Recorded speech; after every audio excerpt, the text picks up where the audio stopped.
Hi, I'm Caden, here with my brother, Cal, and you're watching Eating W's. eat the W. That's a W. Let's eat one. Let's eat one. That's a W. On today's episode of Eating W's, we have our own little version of NFL free agency frenzy.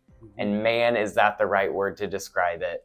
Frenzy, flurry, fury, you can use any of those things because there is signings, re-signings, releases, and trades happening left and right in the league right now. It's a busy time. Lots of new players on lots of different teams, and we're just going to jump right into it because today's episode, you might as well call us newscasters because we are just doing some reporting. We'll of course give our thoughts and a little bit of insight on each of these signings and re-signings and stuff like that. But for the most part, we are just going to be giving you the news today. So here we go. We're going to start with the saddest part, the most likely, the releases, starting with especially sad for the Minnesota Vikings fan, because we released 3 different players, or at least are likely to release 3 different players. We have officially released Adam Thielen. We have waived cornerback Cameron Dantzler. And we are also extremely likely to be moving on from outside linebacker Zadarius Smith in one way or another, whether that's a release or a trade. But 3 guys are just kind of cap casualty. They're all getting a lot of money right now. Aside from Thielen, we're getting a whole new defense. So it's guys that are probably just getting rotated out with Flores' new defense. And then also the Ravens released longtime Baltimore player Calais Campbell. So he is now on the free agency market as well. As for the Vikings, it is really sad to see Adam Thielen go. And he's one guy that I thought for sure would take some kind of a pay cut or a restructure.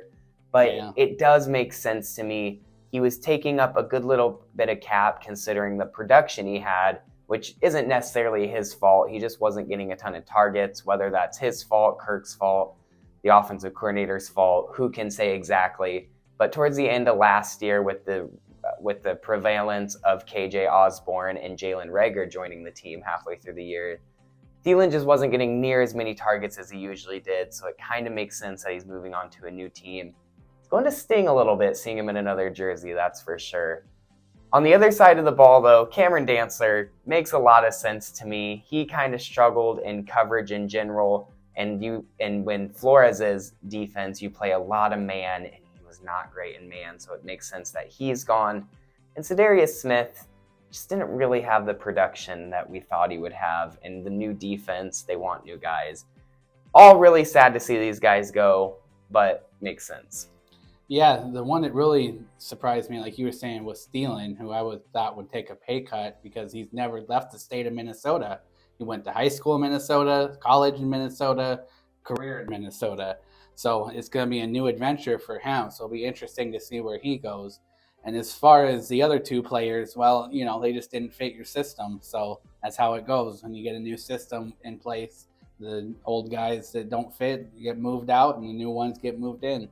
Yeah, really interested to see where Calais Campbell goes as well, because he's definitely getting up there in age, but he is still just a mountain of a man and a hell of a football player. 16-year career, 100 career sacks. So he could provide a spark to some defensive line that needs him. Might even see a retirement after a 16-year career. But moving on to some of the re-signs that have happened, starting off with a couple of quarterbacks. In New York, the Giants re-signed Daniel Jones to a 4-year, $160 million extension, and the Saints re-signed Jameis Winston on a 1-year deal worth up to a max of $8 million, even though they recently signed Derek Carr. I was just going to say that Jameis is obviously signing on to be the backup there in New Orleans, and that's going to be quite the 1-2 duo there in quarterback for New Orleans.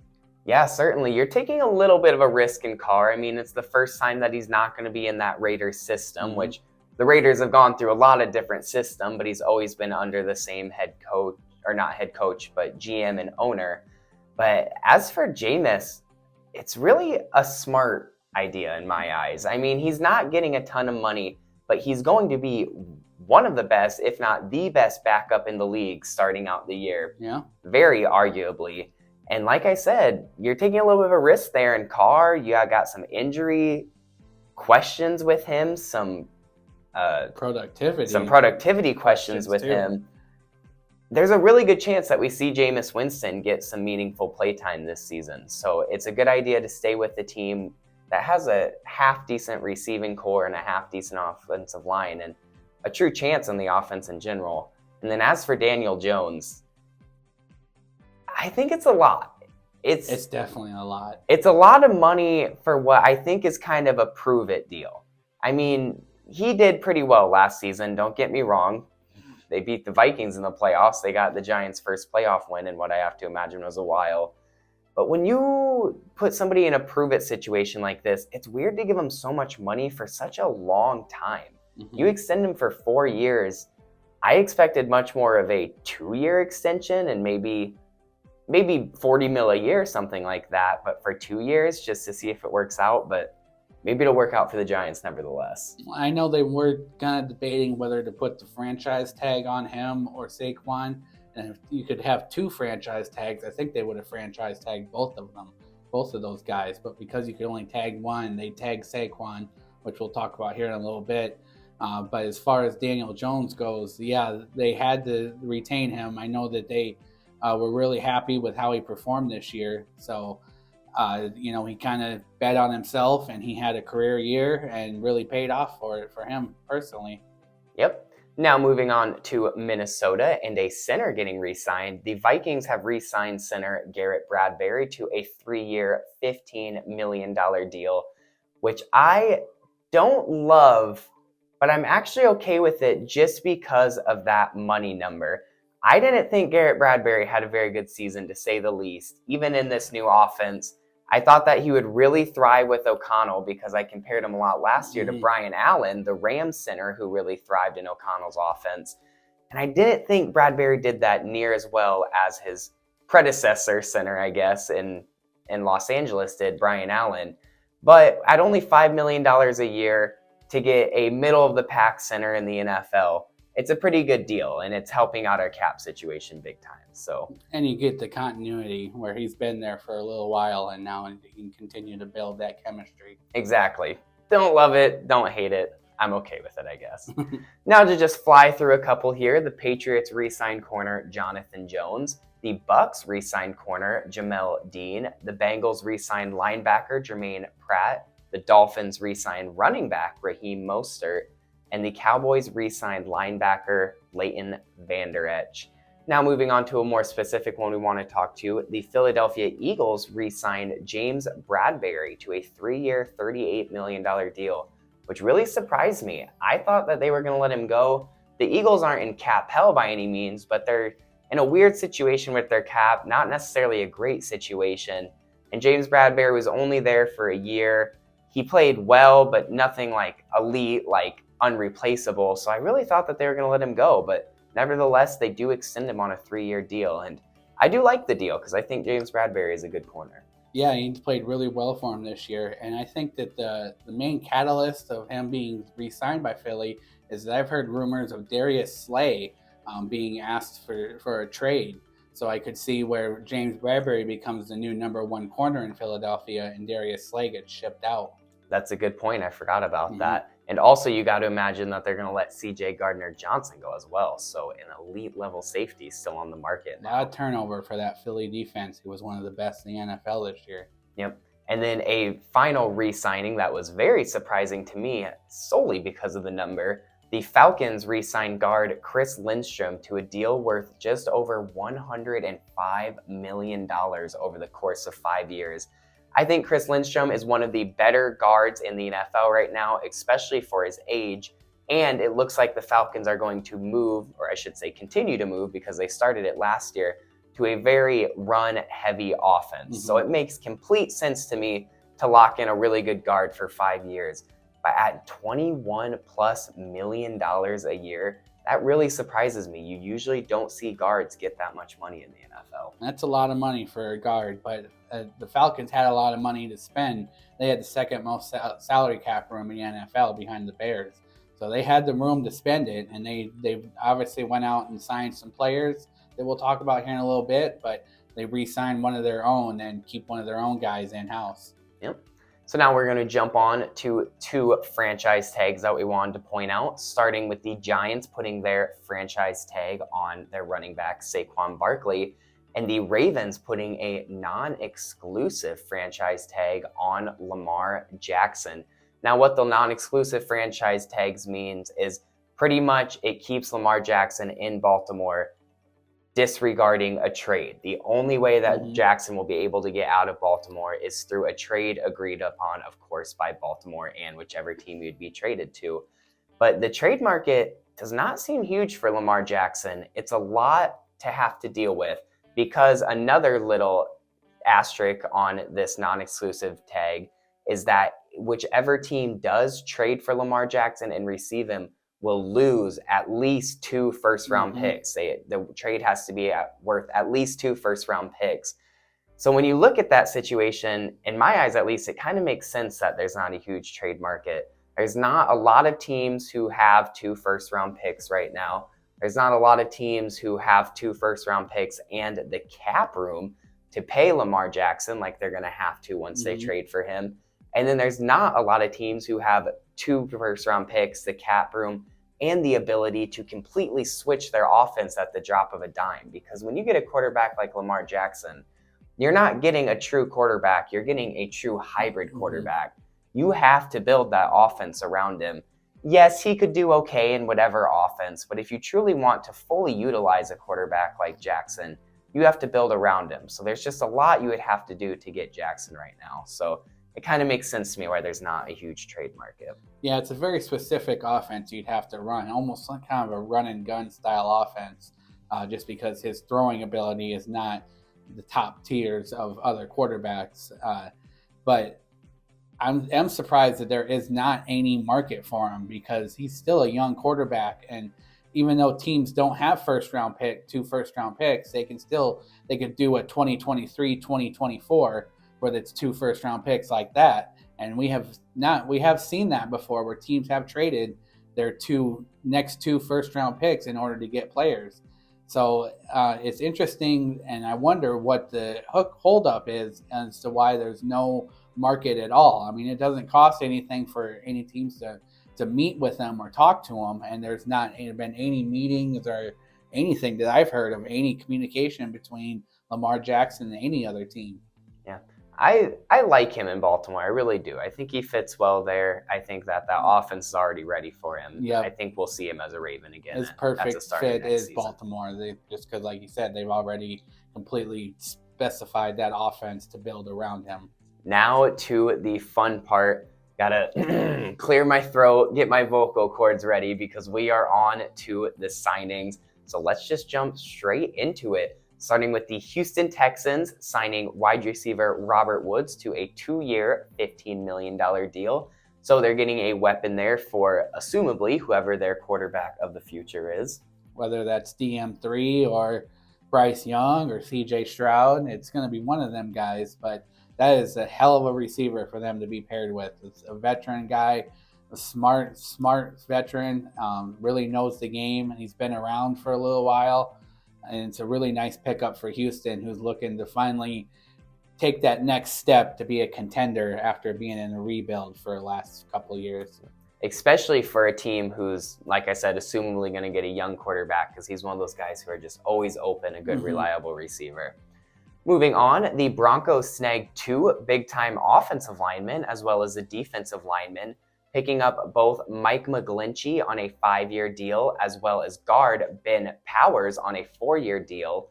And then they also go to the other side of the trenches and get former Cardinal Zach Allen on, I believe, a 3-year deal, but I'm not positive on that one. I think it is a 3-year deal. So a lot of changes in the trenches there in Denver, but a lot of really good changes in my opinion. Zach Allen is just one of those good all-around guys who's not going to be spectacular at any certain point of the game, but he's going to be solid at every point.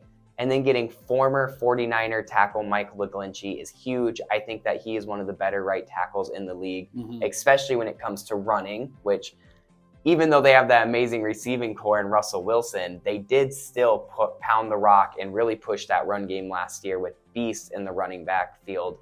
Javonte Williams, who's young and still developing.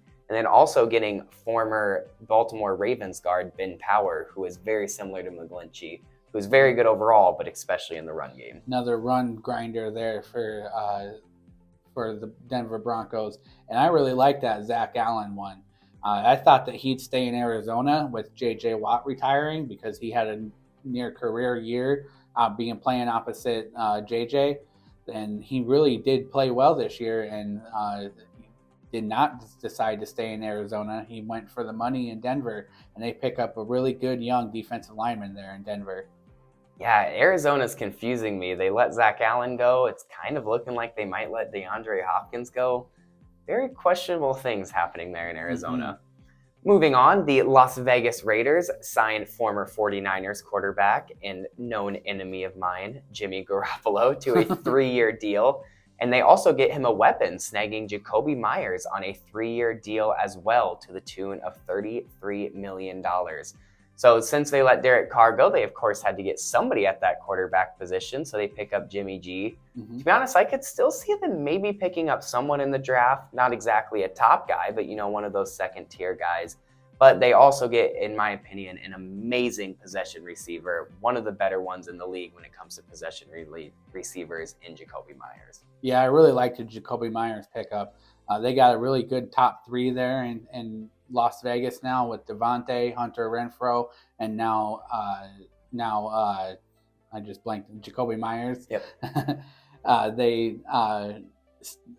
was going to say they had Darren Waller too, but we'll learn later that they trade him out.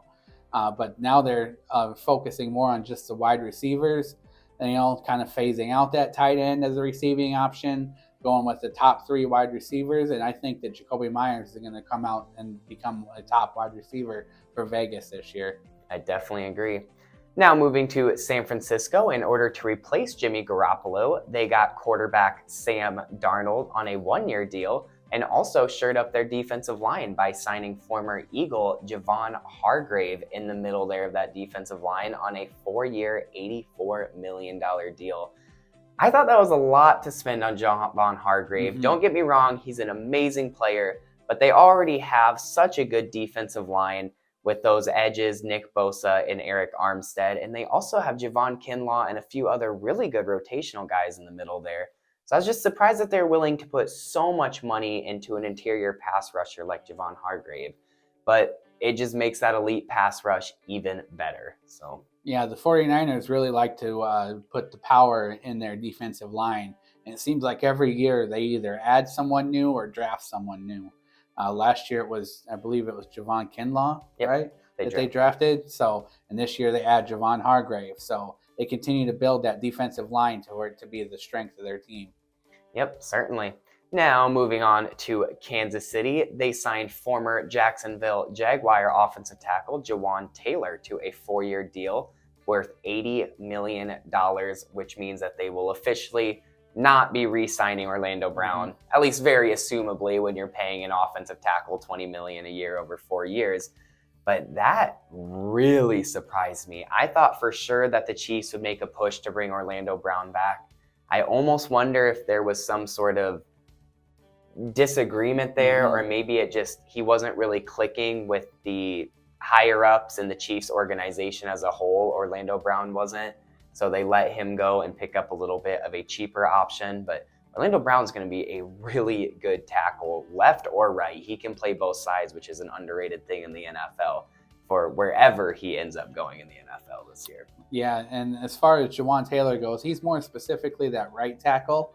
And the Chiefs also lost Andrew Wiley, their starting right tackle. So this does make sense for them to replace that right tackle spot. But Orlando Brown played left tackle for them last year, so they still have an opening at that left tackle spot, when I believe that there was some disconnect between Orlando Brown and Kansas City. Because I know he was not happy with getting the franchise tag last year, and they were never able to come to a deal. So I don't think he wanted tagged again, and he was not, and they did not work out a deal. Man, someone's going to get a beast there in Orlando Brown. Just a quick one, the Detroit Lions signed former Steelers corner Cameron Sutton to a 3-year deal, which I think is a good pickup for them. Yeah. Good to shore up that secondary. Yep, the Detroit Lions always need secondary help. That's for sure. Now moving from one NFC North team to the other, the Bears, who have made many moves, but we'll get to that a little later down the line, signed two different really good linebackers, and starting off with the Buffalo Bills linebacker Tremaine Edmonds on a 4-year, $72 million deal, as well as also picking up former Eagles linebacker TJ Edwards on a 3-year, $19 million deal. I really like TJ Edwards, don't get me wrong, but what a pickup Tremaine Edmonds was. He is an absolute beast, and at only 25 years old, he got into the league when he was 20, so he already has 5 years of experience, good play, and he's also got many years of good play ahead of him. And the Bears lock him down for 4 years for under $20 million a year for what I would say is a borderline elite level middle linebacker. Great pickup by Chicago. It is. They really have been making some smart moves this time around. You know, the Bears had the most cap space in the NFL, so they had to spend some money to kind of spend up that salary cap, and they did it with shoring up that inside linebacking group where they had Roquan Smith last year, and they didn't want to pay him the money, so they used that money and spread it out between two very solid defenders on defense. Yeah, when the Vikings and Bears were both looking for new GMs at the beginning of last year, my front runner for the Vikings was Ryan Poles all the way, but he ended up going to Chicago. And I must say, I'm a little bit scared, but mostly just jealous because nothing against Kwesi, but I think Ryan Poles has been making amazing moves so far since he's gotten to Chicago. Now moving on to a third NFC North team, the Minnesota Vikings pick up former Saints defensive end Marcus Davenport on a 1-year deal worth $13 million, and also grab Baltimore tight end Josh Oliver on a 3-year deal. I really like the Marcus Davenport pickup, and this new Brian Flores defense, it's still going to be a 3-4, but it's really pass rush focused. And Marcus Davenport is a guy who can play towards that middle inside lineup between a guard and tackle and still get some pressure on the quarterback. Don't love that we're paying him $13 million. I don't know. That might just be a little high on his market value, but that's just my opinion. But I do really like the player. And then Josh Oliver is an amazing blocking tight end, and we're going to really push that run game this year, I feel like, since Thielen's gone, and we're still kind of looking for a true number 2 and really a true number 3 now. So I think run's going to be the focus, which makes the Josh Oliver pickup make a lot of sense. Yeah, and I really like that Marcus Davenport one. He's a really good 3-4 defensive end, one of the younger players on the free agency this year. And he started his whole career in New Orleans. He started for them when he was healthy enough to play. And he has been in that 3-4 for his whole career, so he knows how to play it. And I think that means that Zadarius Smith is definitely on his way out. Yep, I definitely agree with that, certainly. But the Vikings do lose defensive tackle Dalvin Tomlinson to the Cleveland Browns. The Browns pick him up on a 4-year deal, which I think is a very good pickup for the Browns. I like Dalvin Tomlinson, big old run stopper there in the middle. And then the Seahawks pick up former Broncos defensive tackle Darmani Jones on a 3-year, $51 million deal. And that just shows that Seattle is trying as hard as they can to just be the Denver Broncos, I guess, which after how the Broncos played last season, you don't want to be, but they seem to just be collecting players all from the Denver Broncos players. So pretty funny there, but I bet those guys like Shelby Harris and now especially Darmani Jones, they were both inside defensive linemen. They're going to be playing together again, so that's pretty cool. And then skipped over one. Patrick Peterson is Pittsburgh bound. He's going to Seattle on a 2-year, $14 million deal, which I really like Patrick Peterson, but he just didn't really fit that man-heavy system with Flores. So I'm happy to see him go somewhere that plays a lot more zone in Pittsburgh. And then moving to Atlanta, they get both a guy on the offense and 2 guys on the defensive side of the ball by picking up quarterback Taylor Heineke on a 2-year deal worth up to $20 million. So he will be fighting in there with Marcus Mariota, as well as second-year guy Desmond Ridder. And then they pick up 2 different guys on the defensive side of the ball, snagging defensive tackle David Onyemata on a 3-year deal, and also getting former Bengals safety Jesse Bates on a 4-year, $64 million deal, which is a pickup I love for them. not specifically for any sort of matching or reasoning other than the fact that I just really like Jesse Bates, and I think he'll perform well in Atlanta. He was the top safety available in the free agency this year, and he shows it by landing the top safety deal for the safeties. And even though no other safety dominoes have fallen that I'm aware of, he was the top one available, and he quickly goes off the market. Yep. And then just to fly through a last couple of two here, the Chargers are expected to pick up former Vikings linebacker Eric Kendrick on a 2-year, $13 million deal. And the Jets are expected to sign former Packers receiver Alan Lazard on a 4-year, $44 million deal. So hell of a steal by the Chargers on Eric Kendricks, because I, of course, as a Vikings fan, know he's an amazing player. So great to get him for only about $7 million a year. But with the Alan Lazard to the Jets, you have to imagine that means a certain other quarterback will be following him there as well. I believe so. He's supposed to announce his decision tomorrow, Wednesday at noon on the Pat McAfee show. So I just got that tweet here that is supposed to be his big announcement on whether Rodgers will be going to the Jets or coming back to the Packers, or I guess retiring, although I don't see him retiring. It seems pretty likely that he's going to go to the Jets. Apparently, there was a wish list of free agents that was given to the Jets by Rodgers' camp. So, and Alan Lazard was one of those free agents that he wanted them to get. So it does seem like the signs are pointing for Rodgers to end up in New York, but we'll see. As far as the Lazard signing goes, I think that's a great player for them to get. Obviously, he fits in Nathaniel Hackett's system. It's a similar system that's ran in Green Bay. He's one of the best blocking wide receivers that are out there. So the Jets pick up one hell of a player at wide receiver. Garrett Wilson, Elijah Moore, Alan Lazard, Corey Davis at receiver, Breece Hall, Michael Carter at running back. That's a scary offense, regardless of who the quarterback is. You still got Denzel Mims. So it makes total sense that Rodgers might be New York bound. So now finally moving on to the trades, and starting with the blockbuster trade, in my opinion.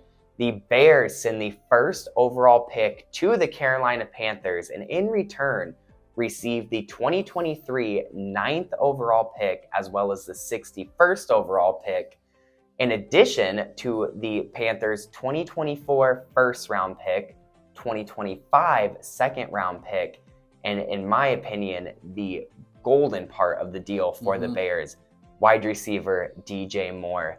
DJ Moore is going to be amazing for Justin Fields. Fields is a guy who likes to keep his eyes downfield even when he's scrambling and push down the middle.